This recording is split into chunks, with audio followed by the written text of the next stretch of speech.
Hello, everybody, and welcome to a mini episode of OPINIONish. This is where we actually kind of tell you some stuff that we going on, kind of keep you up to date, as well as a tease, if you will, what we're going to be talking about on the full episode. Look at this. Right next to me is Travis Dale, my co-host. How are you there, Travis?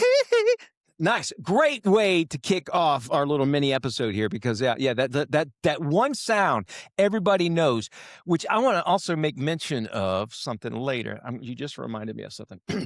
We are happy to join us. We're happy to have you join us, of course, for our little show here. Some things that we're going to be doing on our show. We do things that are happening in the world, and we also do, of course, some movie reviews. Is that the best way to call it? We review movies, music, TV, anything, name it. We have our opinions on everything. And that's what's great about OPINIONish is that we're opinioning, giving our opinions on whatever. I guess I'm trying to do three things at once here, as you can tell. I'm doing nothing. There we go. I was trying to get your camera lined up. Things that we're working on still here. We got to recently go see the movie Michael. And much to my dismay, it was not about Mike Tyson. It wasn't about Michael Vey.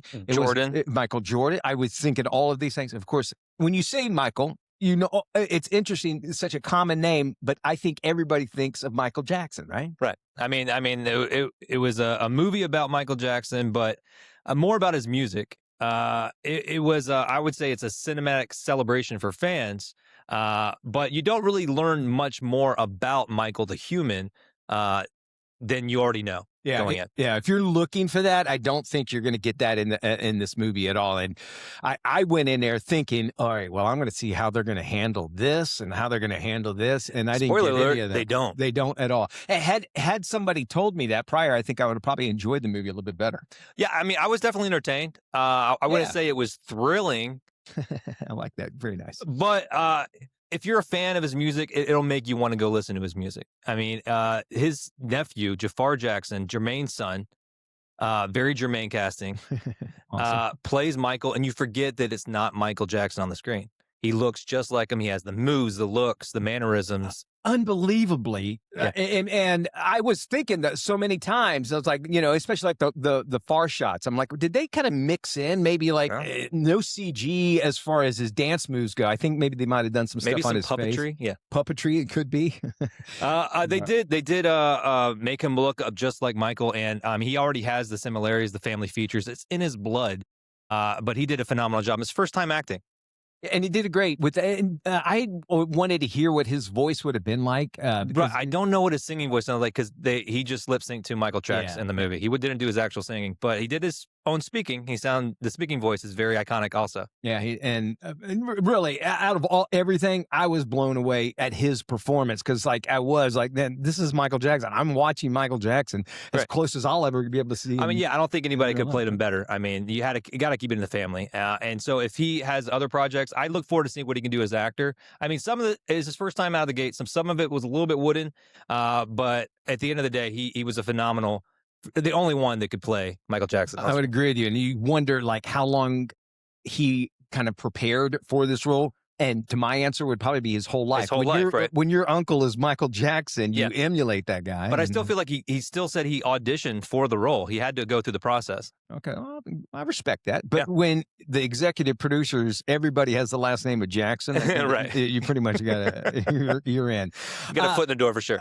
So if you're looking for music and then dancing, this is the Michael movie. Give everybody your little thoughts on this because we should back up a little bit for those that maybe not familiar with Travis. You're an actual. You go and see. This is what you do, man. Right? I do, and you can join me in this one. I get to go see with Crittick.com is my website. I review movies, entertainment, ticketed events. Critticks.com. That's CRITTICKS.com.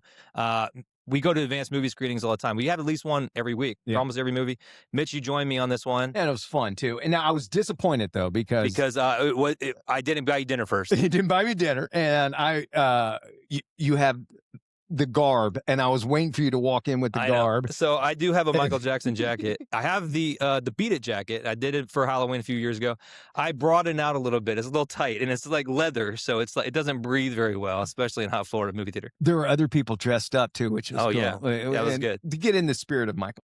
I did. I do have the a darker complexion though. I feel like I was really tan last week too. Right. So I don't know. I didn't think I could pull it off. But I wanted You to did go. bring the glove. I did have a glove. I do have the glove. It's the right hand.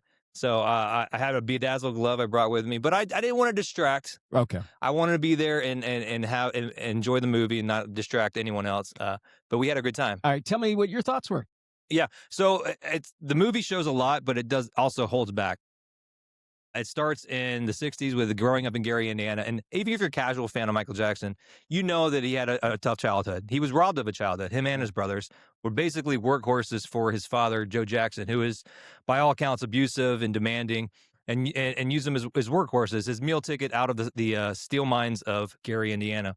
But then it progresses very quickly to their move, being discovered by Barry Gordy in Motown, signing with them, moving to California, and then it jumps between pivotal moments in Michael Jackson's life. So it kind of skips over, glosses over the scandalous parts, but it really just focuses on his celebrations, his triumphs. Coleman Domingo as his father was terrifyingly brilliant. It's phenomenal. Yeah, the guy's a great good. actor. He's in a lot of stuff lately. He's having a moment for sure, but he captures Joe Jackson as as sincerely and severely as possible. It was scary. The only thing that kind of was distracted me was his contact lenses, but Joe Jackson did have those eyes. Did he have blue eyes? Yeah, Joe Jackson that. did. Yeah, Joe Jackson had the very distinguishable steely blue eye. Yeah, steely almost. Not even blue. It's not like that beautiful blue, but it was like scary.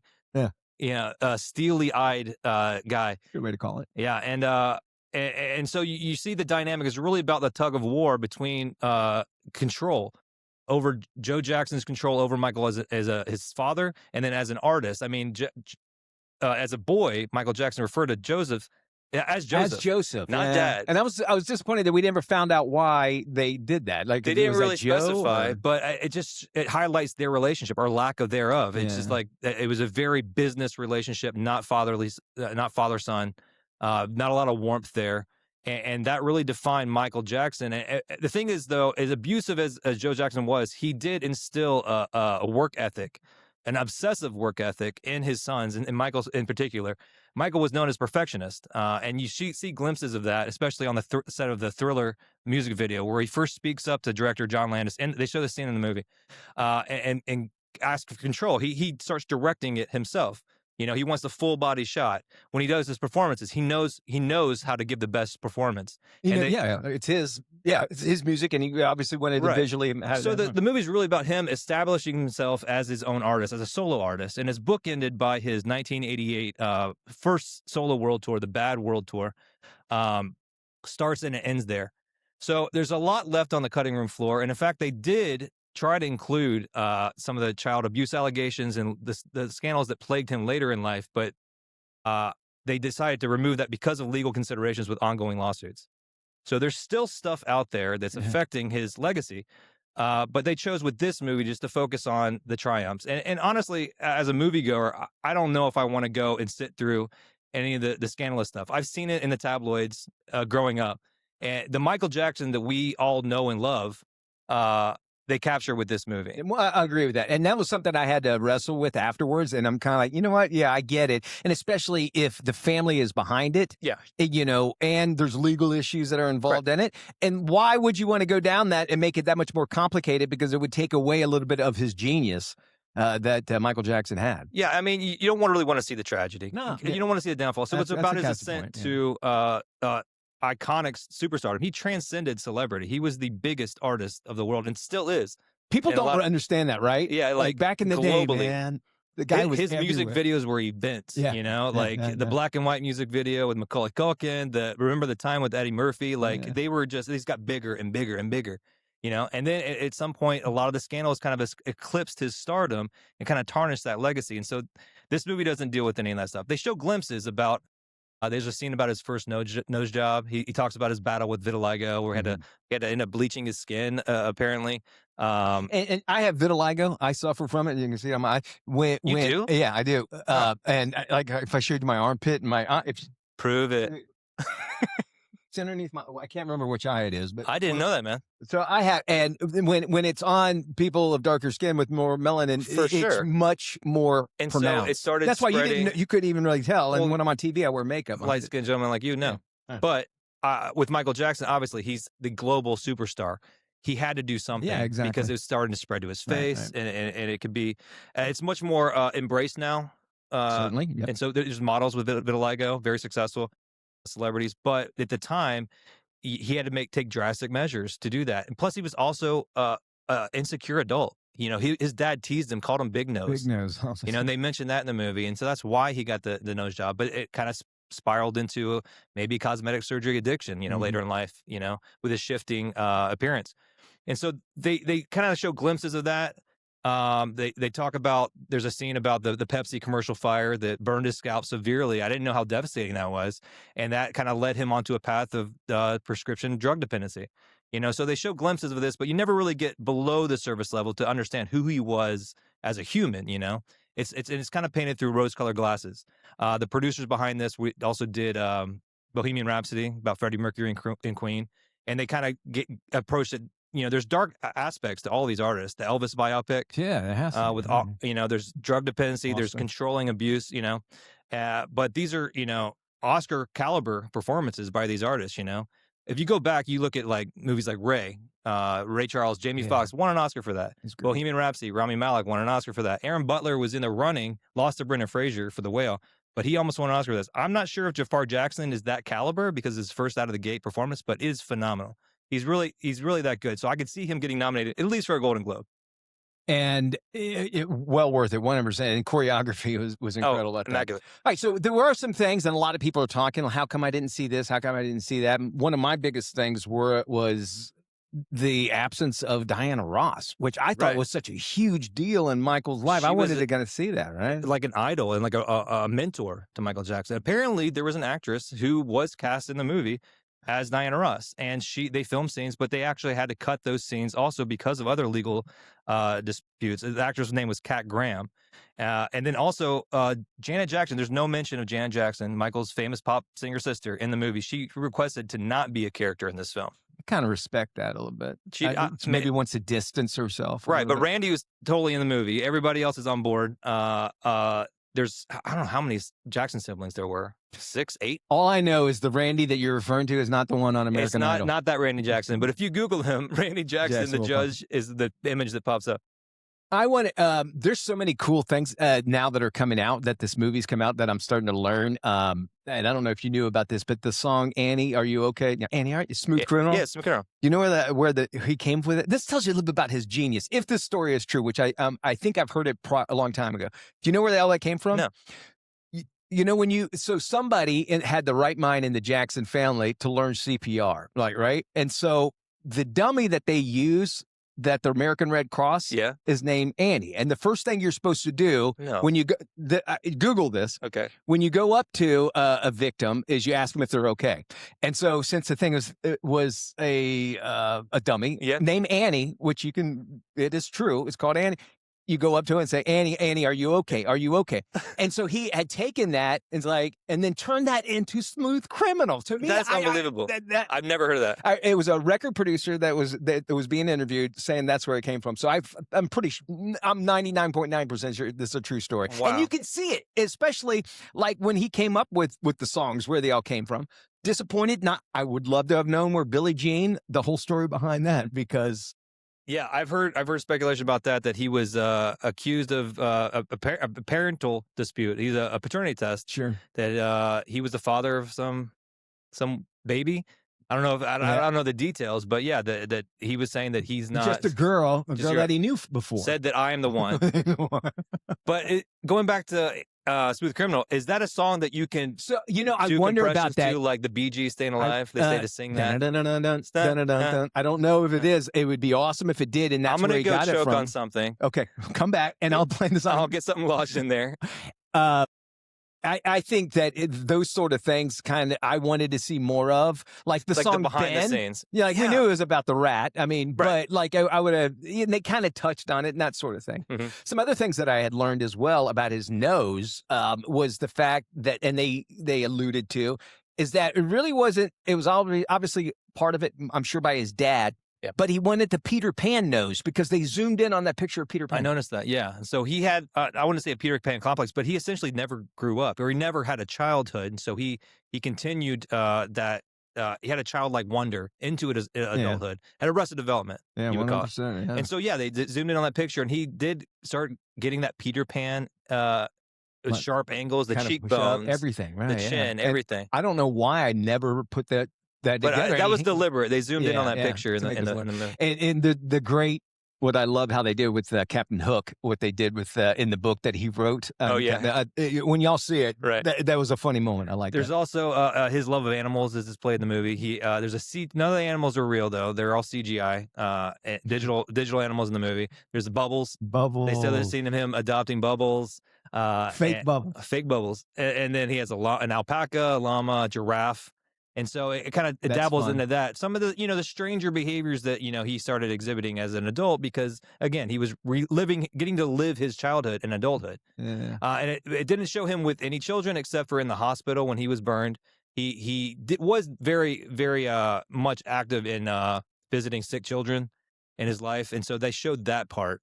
But there's not any, you don't see Corey Feldman in this movie. There's no recreation of We Are the World. Did you, when he was performing, they kept on showing like a little boy, and I was like, is that supposed to be Emmanuel Lewis, or is that supposed to be, I'm serious. Like, remember how they were taking shots of like a crowd? I would love to see Emmanuel Lewis in a movie. He can play himself, right? Yeah, that's what I'm saying. He has that boyish look. Yeah.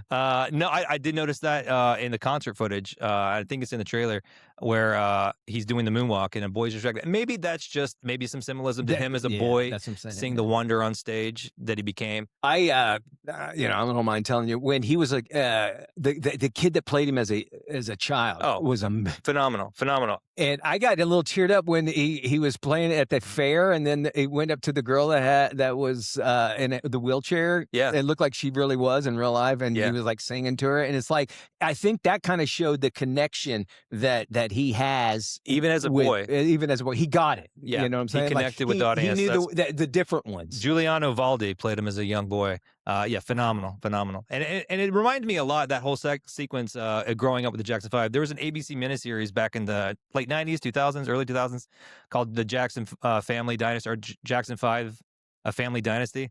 It was like a 2-part or 3-part, like 4 to 6 hour miniseries that covered all of the development. Yeah. I need to go rewatch that because it makes me want to watch it. I think it might be on Tubi. Are we getting paid by Tubi? I don't know. You've got a lot of Tubi things. Did you make some kind of inside deal? Got to get that Tubi money. Hey, I do remember this about the Jacksons, something I had heard that Joe Jackson used to make him do because he was a workhorse, right? Yep. He made him work, that he would make them get piles of rocks and all day on a Saturday just pick up rocks and move them from one side to the other for no reason, just the fact to get them working. And I think it's portrayed in that the miniseries one. Okay. But they never really showed him showing how much work they had to do outside of performing, right? And to say that about Joe, what they were, I think this whole movie they wanted to kind of. It was really an attack on Joe, just talking about how bad he was. I mean, the Jackson family was behind. They were producers on this movie. They lived it, and so that's their truth. But I feel like like I said, even casual Jackson 5 fans or Michael Jackson fans know that Joe Jackson was a very cruel, controlling father, and so they didn't skip on that. They show him cracking the belt on the kids and punishing them even after a successful performance. We're going to stay up late. You're going to get it right. You're going to make it happen, right? Sounds like he spanked them a lot. They didn't show it, but I mean, there was obviously several scenes where the belt came off. For sure. It's triggering for me, man. I grew up in the 80s. I got the belt cracked. Spare the rod, spoil the child. Shout out, Dad. Shout out. Much love. Yes. Whack. All right. So I'm going to give you 2 questions here. Oh, you got something else? Go ahead. Well, I'm going to rate the movie. Yeah, that's what I do. I do a 5 out of 5-star system. Okay. So I'm going to give Michael Jackson, the movie, Michael, 3 stars out of 5, only because I was entertained. But they skimped a lot of the, they didn't really go deeper than service level with this. It is an entertaining cinematic celebration of the King of Pop, but you're not going to learn anything new about the man. I want to know where he got Shimon from. Shimon? They never mentioned it. No, he never even said it. I never heard him say Shimon. You're right. There were some crotch grabs. Those crotch grabs, yeah. He was known for that. Not nearly enough, though. I say that about every movie. Throwing a couple more crotch grabs? That would have been 4 stars. I would have been there altogether. All right, so you got 3 stars on that. I'm going to kind of take it to the next level. Theater or watch this at home?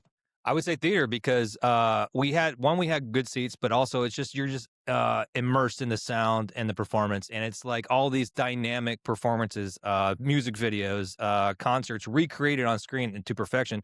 That I never saw Michael Jackson live. No, same I here. feel like I might have now. And now with the advent of the concerts in movie theaters, people go to see concerts in movie houses. Billie Eilish has a new one coming out. That's right. So this one is right along. I mean, could be a Michael Jackson concert because they did whole songs. They didn't cut. I was thinking a lot of times that they were going to stop mid-song. They went the whole montage or just a few clips, really, but no, they really got into it. And there were some behind-the-scenes looks too about how he wrote the song "Beat It." It was inspired by gang violence in L.A., and he brought two different competing the Bloods and the Crips together. I was they had a dance off. Disappointed Wesley Snipes was not. So Wesley Snipes was in the actual Beat It video. Yeah, I'm 90% sure. One of the breakdancers. A lot of celebrities. He would run after he was. Dancing. We'll have to watch the video. Is he the one that did like that? I don't think he was a breakdancer. I think it was like they used like actors. Oh, he and was dancers. like the main thug that had the pocket knife or something. Another thing to look for in Beat It is a lot of people, he does this one thing on at the pool tables, and he stops and he's doing this, and everybody's like, "That's not even a real pool table because there's no holes." And watch the video. Oh, you're right. But what it is, it's a snooker table. It's not a pool hall. Oh, and he's just bouncing the balls. Well, around? Look at the table. Yeah. Next time, it's just one of these small things, and that you think, oh, this is a pool table. It's a snooker table, which is a type of playing pool. Are you getting paid by snooker? I am playing on Tubi. Check it out on Tubi. All right, we want you to do. Thank you. So check it out. Great movie. Check out my full write-up review on Crittick.com. That's CRITTICKS, Crittick.com. And more reviews there, and we're going to be doing movies every week. You come join me next time, Mitch. You can be my +1. I would love to do that. I would always, it makes me feel good. I'm going to be here +1. Speaking of which, doing that voice, Mike Myers is in the movie. Mike Myers as a cameo, just like a similar role that he did in Bohemian Rhapsody. Man behind the desk is who he is. That's it. Thank you, Travis. And of course, we want to remind you that you can always check out the OPINIONish podcast. It is every Wednesday. We get a new one dropping off. This has been a mini episode where you get a little bit of this and a little bit of that and a whole lot of Travis and Mitch. And so we want you to be able to check that out. Thanks so much again for joining us for today. And again, please subscribe. Please tell all your friends. This has been OPINIONish. We'll be back on Wednesday.